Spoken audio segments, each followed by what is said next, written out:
కలియుగంలో వినాయకుడు మళ్ళీ జన్మించాడు అని మీకు తెలుసా? మనందరికీ తెలుసు. కలియుగంలో విష్ణువు కల్కి భగవానుడిలా జన్మించి 7 మంది అమరుల సహాయంతో కలిని హతమార్చి కలియుగాన్ని ముగిస్తాడు అని మీకు తెలుసా?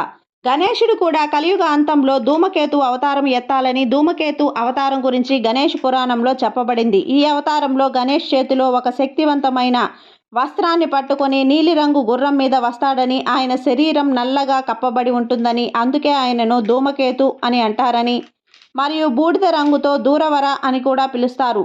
మనం ఆయన శరీరం నుండి నీలిరంగు అగ్ని జ్వాలల్నిస్తూ ఉంటుంది. ఎప్పుడు శాంతంగా ఉంటూ సరదాగా ఉండే గణేశుడు ఈ అవతారంలో క్రూరంగా కోపంగా ఉంటాడు. ఈ అవతారంలో ఆయనకి ఎన్నో మహనీయమైన శక్తులు ఉంటాయి.